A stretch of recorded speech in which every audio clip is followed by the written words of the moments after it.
Eh bien écoutez, bonjour à tous et à toutes. Je suis ravi de faire ce nouveau podcast Vagabondage nordique. Je vous rappelle son titre et je vous rappelle que c'est tous les mois que je fais ce rendez-vous.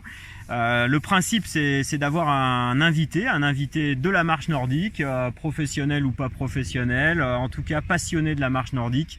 Et aujourd'hui en plus c'est tout à fait particulier parce que je fais l'interview vraiment en face à face et j'ai mon invité qui est là à 1 mètre de moi, donc je suis ravi d'être avec lui. Et en plus on vient de faire une séance de marche nordique ensemble dans un très très beau site au pays du Mont Blanc qui est le village des Contamines Montjoie. Je vais vous en dire plus, voilà, mais en tout cas je voulais vous rappeler le pourquoi de ce podcast. C'est tout simplement parce que j'adore voyager, j'adore mener des aventures autour de la marche nordique. Et j'ai eu cette idée il y a plusieurs mois en arrière et je me suis dit pourquoi pas faire ce podcast pour justement donner envie aux marcheurs de partout et d'aller sur d'autres sites que les leurs où ils pratiquent de façon quotidienne. Et pourquoi pas d'aller rencontrer des nouvelles personnes et de créer du lien et de l'échange. Voilà, et à ce propos, vous allez voir à travers l'échange qu'on va avoir avec l'invité du jour, et c'est exactement ce qui s'est passé. C'est qu'on s'est rencontrés justement sur cette thématique du voyage et de la destination de marche nordique, puisque c'était à l'époque où je menais avec toute ma fantastique famille, avec Juliane, Lisandra, Sophie. On faisait le tour de France des stations de marche nordique. Et à cette époque, on allait visiter une destination par mois. Et il se trouve qu'il y avait une station de marche nordique pas très loin du lac Léman. Et on s'est donné rendez-vous avec Carmelo qui est avec nous, qui est avec moi ce matin, qui est là en face de moi, qui a en plus fait la sortie, l'initiation que j'ai proposée sur les Contamines Montjoie ce matin, et avec qui on a déjà passé 1 heure et demie à marcher. Et c'est ce qu'on se disait en introduction et en aparté, c'est que on est vraiment content de faire ce podcast. Qui, pour la petite histoire, sachez-le, c'est la deuxième fois qu'on le fait parce que finalement on l'a fait déjà une fois à distance, mais erreur technique de ma part, l'enregistrement ne s'est pas fait et du coup je suis encore plus ravi de pouvoir le faire en présence parce que c'est la première fois que je fais un podcast en présence d'un marcheur en face à face. D'habitude c'est en éloigné, c'est plutôt à distance, mais c'est pas grave, c'est une belle aventure et je suis ravi de t'accueillir, Carmelo. Comment vas-tu et voilà, raconte-nous un peu ton actualité du jour et peut-être des prochains mois d'ailleurs, parce que je crois que tu as une actualité importante et c'est bien que tu en parles. Tout à fait. Écoute, merci David. Donc en effet, c'est vrai que là aujourd'hui, on a passé une excellente matinée. Donc grâce à toi et à ton invitation, effectivement, ici à Contamines Montjoie. Donc un lieu qu'on connaît relativement bien, où j'ai pratiqué en réalité mes vraies premières marches nordiques. En effet, puisque c'est là où j'ai connu l'adaptation du terrain grâce à nos bâtons de marche nordique. Voilà. Bien, donc effectivement, écoutez, je vais me présenter un petit peu. Je m'appelle Carmelo. On peut éventuellement me retrouver sur ma page Facebook sous le nom de San Antonio. Donc si vous voulez suivre, effectivement, assez régulièrement, je poste les parcours que j'effectue. Donc au jour d'aujourd'hui, je suis animateur de marche nordique tout à fait nouveau. Je suis bénévole dans 2 associations qui font de la marche nordique dans la région de la Haute-Savoie, située entre le Mont Blanc et le lac Léman, et j'anime entre autres le mercredi pour un club qui est lui situé à Contamines, mais Contamines sur Arve, et un autre club qui est situé à Vuillet-en-Salaz également, où avec celui-ci où j'anime le samedi matin. J'ai à ma propre initiative une trentaine de parcours par Mont et par Vaux, situés entre Annemasse, Contamine, Sixte Fer à cheval. Donc on reparlera de Sixte Fer à cheval parce que donc c'est là où je vais vous présenter donc en détail le parcours qu'on a fait donc lors de notre précédent podcast qui malheureusement n'a pas marché, hein. Mais voilà, donc bon, c'est pas grave, hein, c'est les aléas et bon, ça empêche de voilà de recommencer et de se retrouver exceptionnellement aujourd'hui là face à face avec mon ami David. On partage voilà, on partage les sourires, c'est vraiment chouette. Super. Voilà. Et Carmelo, justement, tu vas te prêter à ce jeu, tu sais, donc de la visualisation. Je vais t'aider et je vais te conduire dans cette carte postale qu'on va proposer au travers ce podcast sur cette randonnée et cette sortie marche nordique sur un spot que tu affectionnes, hein, qui est un spot donc tu as évoqué, c'est Sixte Fer à cheval. C'est situé où? Alors, tu peux nous en dire un peu plus? Oui, tout à fait. Alors Sixte Fer à cheval est au bout de la vallée verte, alors située entre Chamonix, Genève, hein, donc limitrophe avec la frontière suisse et donc effectivement donc et en bout de vallée donc se situe un cirque qui se nomme donc le cirque du fer à cheval. Donc je connais relativement bien, que je pratique assez régulièrement, hein, tous les mois ou tous les 2 mois, d'autant plus que ma compagne elle-même est donc cisère, hein, ciserette, puisqu'elle habite Sixte. C'est comme ça qu'on dit? Tout à fait, ouais. Donc les cisères pour les hommes et cisère ou ciserette pour les dames. C'est mignon ça. Voilà, ouais. Donc en effet, et à l'occasion, ça nous permet de pratiquer la marche nordique avec nos bâtons et de se faire plaisir, puisque ça nous donne l'occasion justement de découvrir par toutes les saisons, donc que ça soit le printemps, été ou automne, hormis l'hiver effectivement risque d'avalanche, donc on est limité au niveau de nos parcours, hein, donc on n'ira pas aussi loin, mais sinon donc ça se pratique sur le début de l'entrée du cirque, tout du moins on peut démarrer même à partir de Sixte, hein, et en hiver effectivement c'est des endroits qui se pratiquent en ski de fond, mais également nous-mêmes avec nos bâtons de marche nordique, puisque effectivement la marche nordique est donc la suite du ski de fond, voilà. Génial. Alors si tu veux bien, ce qu'on va faire, c'est que là on est installés tous les deux dans l'herbe, on est en plus dans un petit coin pas très loin d'un ruisseau, peut-être que vous l'entendez sur le podcast. On est dans un très bel endroit là, naturel. Ce que je te propose, c'est que si tu veux bien te prêter au jeu, c'est le prêter au jeu de la visualisation, c'est-à-dire qu'on va aller chercher tes images mentales de ce que tu regardes et ce que tu retiens de ce parcours, et je vais t'emmener à aller puiser et nous faire découvrir toutes ces images que tu as en tête. Donc je te propose qu'on fasse et qu'on mette aussi les auditeurs, les gens qui écoutent ce podcast aussi en condition pour qu'ils puissent visualiser cette carte postale mentale. On va se faire 3 petites respirations, inspiration, expiration, tranquillement. On a une bonne posture, on est bien posé, on est bien à l'aise, on est en confort, et je vous invite à écouter ce podcast dans des bonnes conditions aussi, dans vos écouteurs. Et j'espère que vous serez nombreux d'ailleurs à l'écouter. Alors on se fait ces 3 grandes inspirations, expirations. Inspiration par le nez, expiration par la bouche.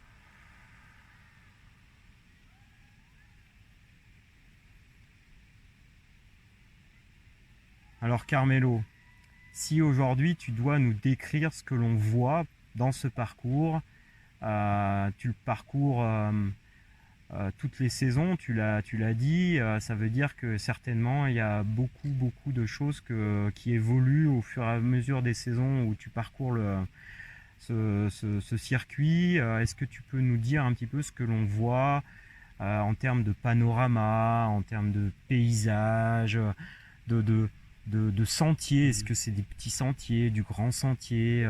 Quel type de sol on aborde quand on fait ce parcours? Voilà, tout à fait. Écoute, effectivement, hein, donc quand on sort de la commune de Sixte Fer à cheval, hein, on va prendre un peu de route là pour circuler sur 8-10 km avant d'atteindre le début de l'entrée du cirque du fer à cheval, qui lui-même donc est interrompu par un parking donc en saison estivale, un petit parking qui est payant, ce qui va de soi, puisqu'après effectivement il y a de l'entretien donc qui se gère au niveau du respect de la nature pour protéger justement les sentiers qu'on pratique. Donc en effet, donc c'est un endroit que on pratique à plusieurs, donc au niveau des plusieurs saisons, printemps, été, automne, entre autres, effectivement. Donc quand on arrive là, une fois qu'on a passé le péage du parking, on va pouvoir se garer avec notre voiture et la première chose qu'on distingue et qu'on découvre face à nous, c'est la corne du chamois. La corne du chamois, mais c'est une montagne gigantesque qui est face à nous, qui part donc directement avec une pointe sur le côté là, voilà. Donc d'où son nom, la corne du chamois, effectivement, qui culmine à près de 2700 mètres. 2700 mètres face à nous, effectivement. On se rend compte également, on aperçoit déjà les premières falaises, avec donc entre autres les cascades. Les premières cascades qu'on commence à savoir qu'effectivement donc sur l'ensemble du cirque du fer à cheval, et on peut arriver à dénombrer près d'une trentaine de cascades. Alors en effet, le printemps, quand on arrive là, on découvre donc de par la fonte des neiges toutes ces cascades qui ruissellent donc autour de nous, et on contemple donc de droite à gauche, on va donc devant, sur les côtés, on voit que des cascades qui jaillissent donc du flanc des montagnes à chaque fois, et c'est vraiment magnifique. Voilà, c'est déjà le premier contact qu'on a au niveau de la nature, on se sent vraiment à l'aise. À savoir que quand on arrive donc à l'entrée du fer à cheval, on est à 950 mètres d'altitude, donc on va atteindre les 1000 mètres d'altitude, ce qui veut dire qu'il y a un air qui est frais, on est en montagne, on respire vraiment, et là on a toutes les odeurs de la nature qui se dégagent. Le printemps, je dirais le printemps, effectivement c'est une zone qui est très enneigée, puisque voilà, donc c'est une zone qui est déjà bien au nord également, donc quelque part où la neige reste jusqu'au loin, jusqu'au fond de la combe, donc le printemps, à partir de début mai, on va commencer à ressentir voilà, les odeurs printanières, les arbres qui commencent à feuillir, les fleurs qui commencent à sortir, donc qui commencent à bourgeonner, qu'on découvre effectivement, puisque donc l'hiver à Sixte est relativement long, puisque je vous dis donc mois d'avril, mai, on commence seulement à découvrir donc ce cirque du fer à cheval, et effectivement, et cette première impression, c'est la beauté de cette pointe de la corne, enfin de la corne de chamois qui est devant nous, les cascades qu'on entend donc qui jaillissent très très fort, puisque avec la fonte des neiges. Et à partir de là, effectivement, on commence à rentrer donc sur un plateau qui est déjà tout vert, qui commence à fleurir, un plateau qui est qui est distribué par de larges chemins, puisque donc je rappelle, effectivement c'est une zone qui est très touristique et qui quelque part nous permet, nous avec nos bâtons de marcheurs, de pouvoir justement apprécier le circuit qui peut se donner dans ce cirque. Voilà. Et ce marcheur, si tu peux compléter cette carte postale, ce marcheur, il est sur des sentiers qui sont larges, qui sont étroits. Comment est ce fil de sentiers? Voilà, alors c'est des sentiers qui sont suffisamment larges, qui sont très larges, puisque en effet, donc comme je le rappelle, donc comme c'est une zone touristique, on a beaucoup de monde qui vient s'y promener. Les personnes donc de tout âge, que ce soit donc avec des poussettes, d'où justement la bénitude de ce parcours qui permet justement d'y aller en poussette pour les promeneurs, les personnes âgées avec voilà, donc ils peuvent également se promener, et nous là on découvre en tant que marcheur un bien-être, parce que quelque part on a des sentiers qui sont larges, d'1,50 m, 2 mètres, où on peut effectivement évoluer donc en toute quiétude dans un premier temps, et qui quelque part nous avec ma compagne, parce qu'effectivement donc c'est des circuits qu'on élabore et qu'on fait assez régulièrement, Corinne et moi, donc quelque part on partage ces parcours le fait d'utiliser nos bâtons de marche nordique, et en même temps on développe nos mouvements, on développe notre gestuelle, on se fait plaisir, on commence doucement d'abord pour voilà, rentrer dans ces sentiers, hein, donc, qui sont des larges chemins, un petit peu donc pierreux également, donc avec des petits cailloux qui montent un petit peu.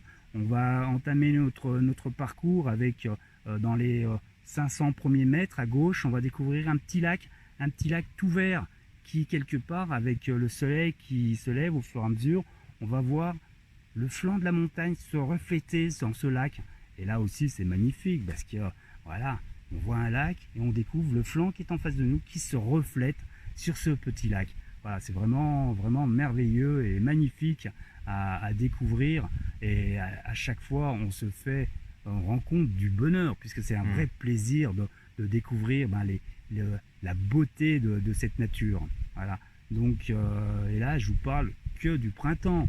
Attention, après on passe en été, l'été également, effectivement, la séance qu'on a fait donc lors de notre premier podcast, on a démarré très bonne heure le matin, à 8 h on était déjà sur place, donc pour dire de démarrer à la fraîche, et en effet, à la fraîche, là c'est vraiment magnifique, parce que effectivement on a la fraîcheur de la température, on a le ressenti du vent, le ruisseau également, parce que donc géographiquement c'est là où donc débute la rivière qui traverse, donc qui s'appelle le Gifre, donc qui descend donc de toutes ces cascades qui sont réunies et qui font le début de cette rivière, de ce ruisseau au début, qui se transforme après en rivière, donc qui s'appelle le Gifre. Voilà. Donc ça c'est pour la saison donc d'été, et on continue après effectivement saison automnale avec des couleurs qui changent, des couleurs d'automne légèrement rougeâtres, où quelque part on découvre les odeurs qui changent également, où on a tout le temps des cascades qui sont donc moindres mais qui sont toujours présentes, où on découvre effectivement des cascades qui ont des noms un peu bizarres, cascade de la Pisseuse par exemple, la cascade Pierrette également, ou la cascade donc qui a le nom du lac qui se situe au-dessus, la cascade de la Vaujale. Voilà. Donc pour situer, mais ça, la Vaujale, donc quelques randonneurs connaîtront un petit peu plus, puisqu'effectivement là cette fois-ci ça appartient au monde de la montagne. Voilà. Donc là, je vous ai appelé le printemps, l'été, l'automne et l'hiver. En effet, l'hiver également. Donc en pratiquant, en étant équipé, un petit peu quand même avec des pointes, hein, donc qu'on peut donc adapter au niveau de nos chaussures pour garder, voilà, donc un équilibre adapté donc sur la neige. Voilà. Super. Je vois vraiment là, en fermant les yeux, tous ces paysages, tous ces panoramas.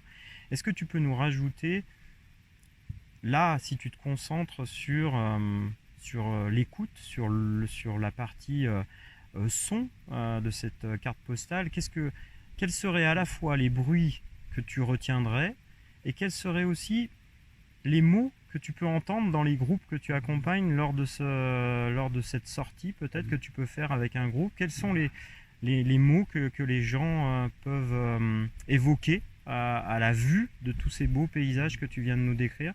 Alors tout à fait, en effet, donc quelque part ce qu'on va découvrir et ce qu'on va ressentir, cette l'air du vent, donc un léger souffle qui est frais, qui nous revigore également, qui nous met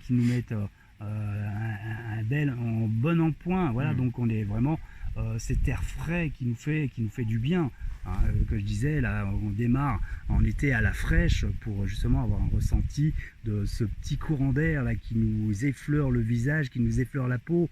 On est en short, donc effectivement là, donc la peau des mollets, des cuisses, sur les bras qui sont bras nus, donc voilà, donc on se fait vraiment plaisir. Voilà, cet air frais qui nous revigore. Après au niveau bruit, effectivement, le chant des oiseaux, les oiseaux qui nous accompagnent également tout le long du parcours, donc au niveau du circuit, hein, donc Tout à l'heure, je relaterai un petit peu donc l'itinéraire que l'on a fait avec ma compagne. Donc effectivement, le chant des oiseaux qui nous accompagnent. Et tout à l'heure, je vous parlais également donc du ruisseau, le gifre, le gifre qui ruisselle donc délicatement suivant les saisons par rapport à la fonte des neiges où ça sera donc un bruit beaucoup plus intense, ou quelque part donc le ruisseau donc viendra taper contre les rochers et tout, donc où il giclera un petit peu plus loin, un petit peu plus haut. Voilà, donc ça sera pour le printemps. L'été, un petit peu moins d'eau, parce que donc voilà, en période de sécheresse, ce qu'on est en train de vivre actuellement, effectivement, donc on a un peu moins d'eau, mais l'eau est toujours présente. L'eau, source de vie, hein, en même temps, donc quelque part, voilà, elle est présente, hein, donc le bruit du ruisseau qui ruisselle, voilà, à nos côtés. Après, on entend également quelque part, et là je vais vous faire découvrir les cliquetis, le cliquetis des bouquetins. On découvre aussi donc sur certaines falaises par endroits des bouquetins. Alors attention, il faut avoir une bonne vue parce que donc ceux-ci sont sur les hauteurs et quelque part donc de temps en temps pour s'alimenter, ils redescendent un petit peu et puis ils viennent s'alimenter de l'herbe qu'il peut y avoir donc un peu plus bas. Et donc de bonne heure le matin, on a cette chance-là de découvrir sur les flancs donc des bouquetins qu'on découvre, donc ils sont 2, 3, 4, 5 quand on a cette chance-là de pouvoir les découvrir. Hein, donc c'est toute la famille, le bouquetin, donc le papa, donc avec des grosses cornes, après derrière qui est suivi par les autres, par la femelle, par ses petits également, donc qui découvrent. Et là, voilà, donc magique. Yes, c'est magique, ouais, parce que le bouquetin est là, petit, et on s'arrête, on découvre et on regarde cette nature et ce monde animal qui est là face à nous et qui quelque part tient en équilibre sur les faces sur le côté des falaises, tout. On se demande comment ils font, mais voilà. Donc ils sont en appui sur leurs 4 membres. Les 4 membres, et voilà, nous aussi en tant que marcheurs nordiques, on appuie sur nos 4 membres. Hein. On est en quadrupédie également grâce à nos bâtons, hein, ce qui est vraiment magnifique.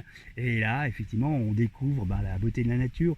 Les oiseaux, tout à l'heure, je vous parlais d'oiseaux également. On a des fois la venue du gypaète. Les gypaètes également qui sont installés donc autour de Sixte Fer à cheval. Donc quand on découvre, qu'on lève les yeux puis qu'on voit un oiseau, qu'on se dit tiens il est bien loin, non, il est pas si loin que ça, c'est le gypaète, donc avec ses grandes ailes qui se développent, tout, on entend le voilà, le mouvement des ailes du gypaète qui tournoie. Donc il me semble par mémoire, hein, donc à Sixte Fer à cheval, il doit y avoir 2 gypaètes, hein, certainement le mâle et la femelle, hein, et qui donc je sais que les années précédentes ils ont réussi à procréer, à faire un petit gypaète, hein, donc après quelque part je sais pas, donc je vous en dirai pas plus, hein, j'ai pas la suite de l'histoire, hein, mais voilà. Et effectivement donc voilà, la découverte de la nature, du bien-être, tout ce qu'on peut arriver à découvrir à 1000 mètres d'altitude dans une beauté vraiment naturelle qui est face à nous, entre où on se situe entre les parois, effectivement des falaises gigantesques qui peuvent aller de 500 à 700 mètres de hauteur, donc devant nous. Donc voilà, là aussi c'est vraiment voilà, la nature, le gigantisme et le géant de la nature, voilà, la beauté de la nature qui est face à nous. Je vois tout à fait ce cirque là qui nous entoure, cette corne du chamois qui nous observe là-haut, cette magnificence des cascades, du bruit. Est-ce que tu peux aller un peu plus loin parce que je sais qu'en plus tu es très très sensible à ça, c'est quel plaisir on a à parcourir ce chemin, cette boucle d'une dizaine de kilomètres que tu nous évoques dans cette carte mentale aujourd'hui, dans ce podcast du vagabondage nordique.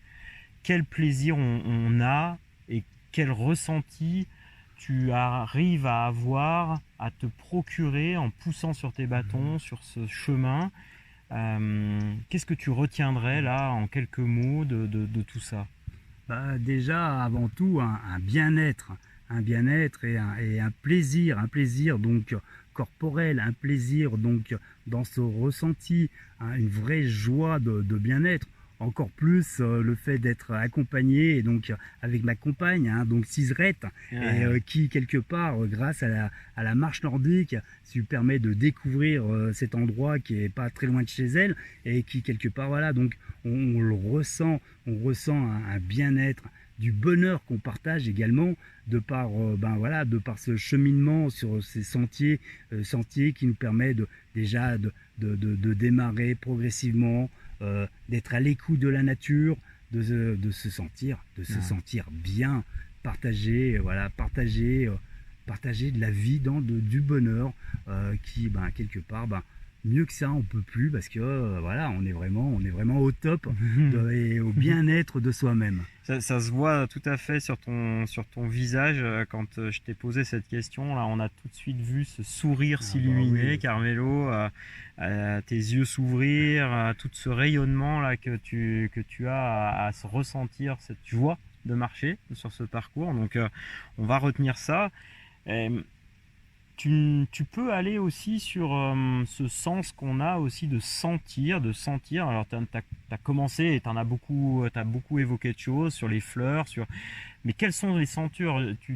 Il y a un mélange de plantes, il y a un mélange de forêt, il y a un mélange d'eau, et puis aussi qu'est-ce que tu sens aussi toi dans ton corps, et qu'est-ce que tu as envie de garder comme odeur de cette carte postale, en fait, de ce parcours? Oui, en effet, donc je parlais de l'altitude, hein, donc voilà, à l'altitude, donc on est on commence à 950 mètres d'altitude pour arriver après, donc arriver jusqu'au fond de la Combe, hein, le fond de la Combe qui nous permet de progresser avec un dénivelé de 250-300 mètres, hein, quand on arrive donc on est à la dernière cascade. Tout à fait. Là, on a du mal à respirer, on a du mal à chercher son air. Au contraire, c'est de l'air frais, donc on respire. Tout à fait. Ça va être génial, ça, à sentir. Ouais, c'est vraiment, donc voilà, donc on est à 1300 mètres d'altitude, donc face à la dernière grande cascade qui se situe au fond de la Combe, hein. Donc effectivement. La cascade de la Pisse, c'est ça? Oui, j'ai pas de nom, je sais plus. Celle-là, j'ai plus chaque année au fond. Voilà, c'est celle qui est au fond de la Combe, hein. On voit bien le creux au fond, donc qui est dessiné par la transformation de l'eau qui coule au fond de ce creux là. Voilà. Ça doit chanter là. Hein. C'est magnifique, et encore plus donc en début de saison, à partir du printemps, tout là, c'est vraiment magnifique. On ressent justement les gouttelettes de l'eau de la cascade qui sur nous. Voilà, d'accord, elle est puissante. C'est puissant, effectivement. D'accord. C'est vraiment magnifique. Hein. Voilà.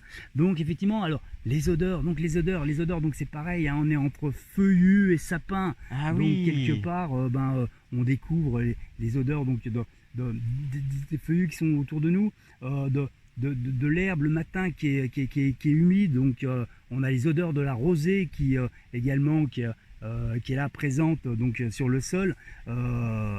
Les odeurs ça doit être magique. Des fleurs, voilà, les fleurs, donc on revient sur le printemps, hein, donc effectivement, les fleurs qui grandissent, qui hument, voilà, ce mélange au niveau donc entre les feuillus et les sapins, les odeurs de bois qui sont tout à fait différentes, hein, donc on sent bien cette différence, hein, donc par les sapins qui sont donc voilà, qui continuent jusqu'au fond de la Combe, hein, et tout le long du circuit, en effet, on alterne entre cette prairie donc qui est fleurie, qui après on découvre les feuillus, hein, donc on marche à travers bois, où là effectivement le sentier sera un petit peu plus étroit, mais qu'on va découvrir différemment, qui va nous permettre après de continuer jusqu'à une passerelle, hein, donc ce qu'on appelle nous un pont de singe. Donc tu veux dire qu'il y a des singes? Attends. Ah non, attention, on appelle pont de singe. Alors le pont de singe, c'est un pont qui en hiver qui est retiré déjà, et qui bascule, donc qui est attaché à chaque extrémité. D'accord. Donc il n'y a pas de pilier alors. Pardon. Il n'y a pas de pilier au milieu. Non, donc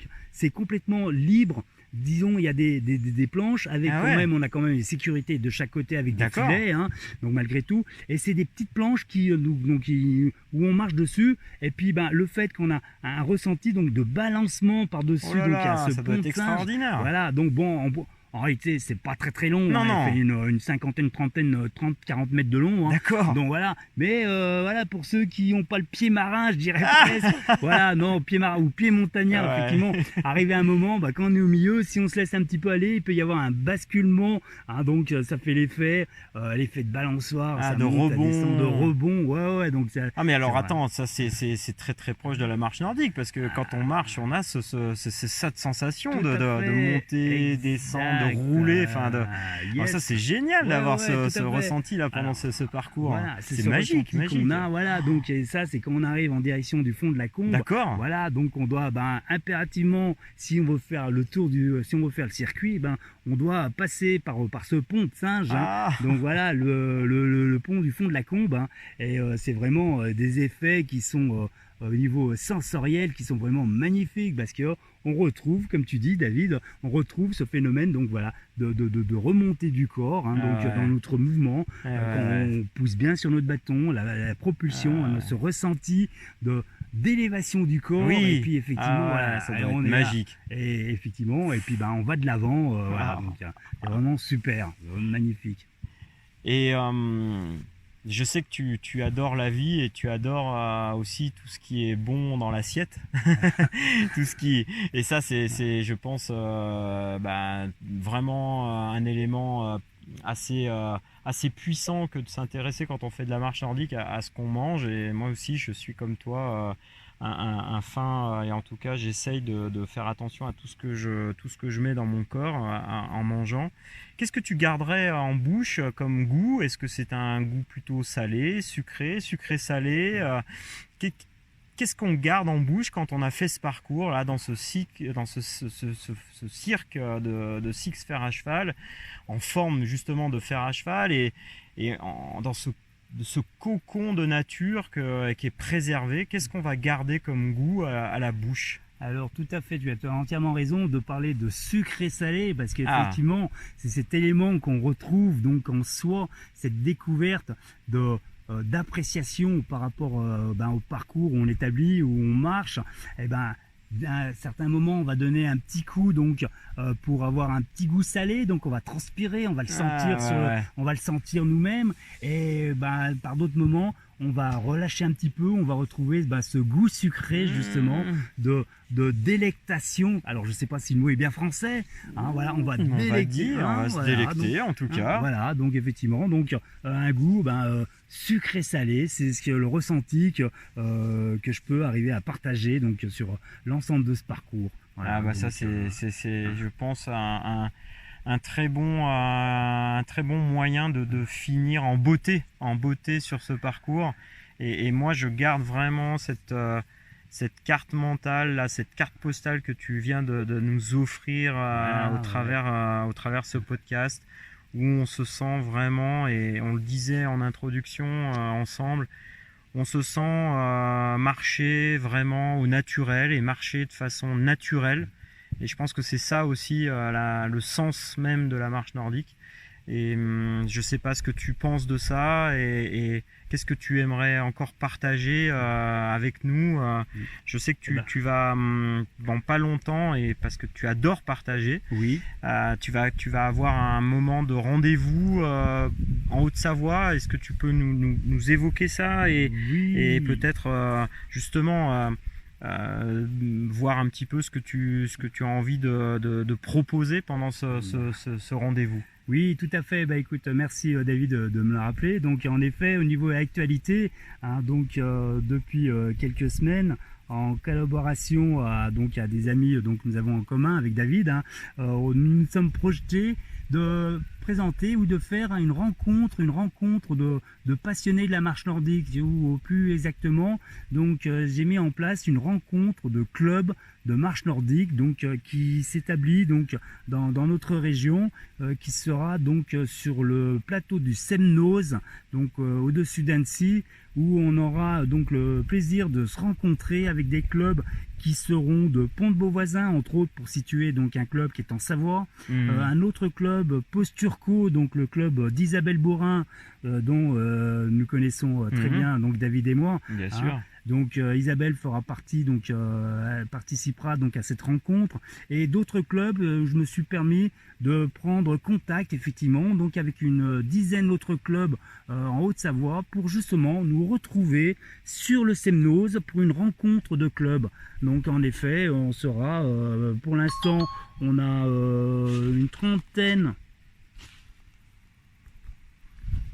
On a une trentaine donc d'inscriptions donc qui sont déjà qui vont être présents et voilà donc le rendez-vous se situe le 18 septembre sur le plateau de Semnoz, donc le parking de la station, pour une première rencontre où on va pouvoir établir et suivre un parcours que j'ai déjà repéré grâce à des amis anciens, donc annéciens, entre autres Claude, qu'on connaît également, voilà, Geneviève, voilà, Claude et Pascal, donc un couple qu'on connaît donc très bien, David et moi, qui nous ont présenté donc voilà les parcours qu'on va établir, donc qui seront de 8 et 12 km, donc pour les persévérants, pour ceux qui veulent aller un petit peu plus loin, voilà. Donc c'est un rendez-vous, rencontre de clubs, de marcheurs nordiques, rencontre de passionnés, voilà, de la région, Savoie, Pays de Gex et Haute-Savoie. Génial. Écoute, c'est parfait que tu nous parles de cette actualité. Alors certainement que le podcast, parce que c'est un podcast qui va donc être diffusé à partir du mois de septembre, tous les derniers mardis de chaque mois, et il sera repris dans le partenaire presse, médias, internet avec le site Pratique Marche Nordique, et on retrouvera le podcast dans l'onglet Parcours, et d'ailleurs on postera avec ce podcast la petite trace GPX pour que les gens puissent éventuellement le télécharger ou prendre contact avec toi, puisqu'il y aura ton contact, et pourquoi pas, ben voilà, tu nous reparleras de ce rendez-vous certainement dans peut-être un prochain podcast. On fera peut-être quelque chose, ça m'a donné une idée, donc peut-être que pourquoi pas voilà, faire peut-être un retour sur cette rencontre, et peut-être sur un parcours sur le Semnoz que tu as concocté, ou peut-être faire parler un autre marcheur. Peut-être que ça pourra être l'occasion d'inviter d'autres marcheurs à parler de ton parcours et de nous faire une carte postale de ce qu'ils ont vécu dans ton rassemblement. Ça sera peut-être une piste pour un futur podcast sur cette thématique de rassemblement. Et puis je rappelle aussi que vous retrouverez ce podcast dans la newsletter. En tout cas, vous aurez un petit article dans la newsletter Nordic News que Isabelle Verdier diffusera chaque fin de mois, et c'est une newsletter qui sort tous les 15 jours. C'est ça. Et vous retrouverez le podcast dans la partie newsletter Nordic News. Voilà, moi, écoute, Carmelo, je crois qu'on a bien voyagé en ta compagnie, et je tenais encore à te remercier. Et tu sais quoi ? Je pense que je ne regrette pas que la technique nous ait donné et nous ait laissé la possibilité de faire ce face-à-face. Yes. J'ai adoré voir tes bras bouger, s'ouvrir, tes épaules, être en balancement, voilà. Ton sourire. Super. J'ai adoré, j'ai vraiment kiffé ce moment, comme j'aime des fois le dire. Et je te remercie de te prêter à cet échange. Ouais, je vais terminer aussi. Franchement, c'est génial, et je suis très content de t'avoir eu comme invité sur ce vagabondage nordique. Je te serre la main, mon ami. Super. C'est vraiment très sympa, Carmelo. Et on va terminer peut-être aussi sur ma maxime, entre autres. Donc, tout à fait. C'est au plaisir de partager ensemble la croisée des chemins avec nos bâtons de marche nordique. Voilà. Et ben voilà, je vous laisse sur ce mantra, et c'est, je pense, un mantra qui va animer vos sorties. On le répète ensemble, comme ça vous l'aurez bien en tête pour cette fin. Au plaisir de partager ensemble la croisée des chemins avec nos bâtons de marche nordique. Voilà. Et ben merci de votre écoute, et à très bientôt au mois prochain. N'oubliez pas, postez et partagez, et venez liker ce podcast. Plus il y aura de partage, plus forcément ce podcast sera connu, et plus il y aura possibilité de continuer, puisque ce podcast aujourd'hui, pour l'instant, je le soutiens avec tous mes moyens personnels, et avec le soutien de ma famille, que je remercie de tous les jours de me motiver et de me soutenir dans cette démarche de partage. Voilà, merci et à très bientôt pour un nouveau podcast Vagabondage nordique. Ok, merci à toi David. Merci Carmelo.